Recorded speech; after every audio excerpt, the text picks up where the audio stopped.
Welcome to the movie theater parking lot, because I just saw the brand new movie Jurassic World Rebirth, and this was one of my most anticipated movies, not only of the summer season but of the year. Why? Because I'm a dude who likes dinosaurs. Look at my shirt. And as far as the story goes throughout this film, there isn't really much of one, but I'll sum it up with this. There's an island, there's mutated dinosaurs, and there's a greedy corporate guy who wants to extract their DNA to sell it to cure human illnesses. It's sort of the same plot from Deep Blue Sea. We're gonna seal off this movie.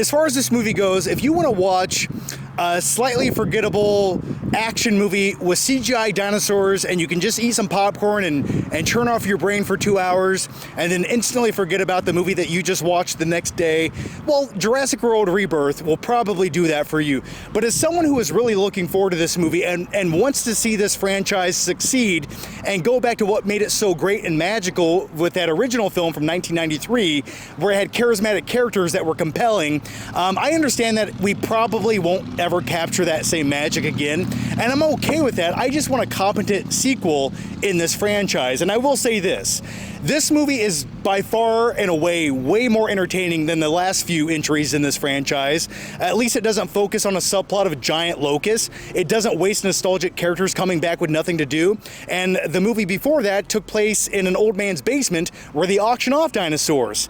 So yeah, at least now we're going to a new island, which has never been mentioned once before in any of the other previous entries in this franchise, and we're introduced to these new genetically engineered mutated dinosaurs. Why? Because society is now bored of dinosaurs, and they have to keep upping the ante to entertain people.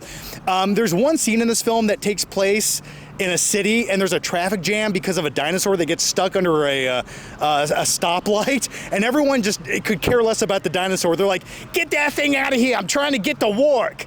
And it's like, that's still a hard concept for me to buy. It's like, I understand at this point in the franchise, dinosaurs have been around for 32 years, but people still go to the zoo to see kangaroos and giraffes, and you're telling me that they're bored of dinosaurs? Anyway, now when it comes to this new Jurassic World movie, there's some fun to be had. There's an awesome scene involving the T-Rex on a river. You see that in the trailers for a few seconds. That's probably the most suspenseful scene throughout the film. And there's also a lot of different dinosaurs that the film does showcase. If you're excited to see the big abomination amongst dinosaurs, that genetic freak, the D-Rex, well, I wouldn't get too excited, because if you blink, you sort of miss it, and it's very anticlimactic, like most of this movie. But keep in mind, this isn't a review, it's just my first reaction, my first thoughts after watching the movie, and I will give you a very in-depth review once that pesky embargo lifts a few days before the movie comes out. So yeah, there's some cool dinosaurs in this movie. I just wish they would have done more with them. It just feels so anticlimactic. And when it comes to the characters throughout this movie, and I know, most people go to see a Jurassic World movie not for the characters, but for the dinosaurs. I get it. But in between all those dinosaur sequences, you are stuck with these characters. And unlike the original, where they are charismatic and compelling, you either like them or hate them, this new movie, I didn't care about anyone, because the movie didn't want to make you care about the characters. They're so one-note, one-dimensional, and the main character in this film is played by Scarlett Johansson, and I love me some ScarJo, and I was excited to see what she did in this film, and she sort of plays this mercenary character, though you don't know anything about her. They don't elaborate on who she is. You don't really get to know her. She's just a lady stuck on this island doing things for money. And she's not really good at being a mercenary. Like, I don't really feel like the movie showcased her being this badass mercenary character. So, yeah, I don't know what the point of her character was, or really what the point of anyone's character in this film was. Another thing I was sort of disappointed by in this film was the trailers teased that this franchise was headed back into more of the horror elements of the original Michael Crichton novel.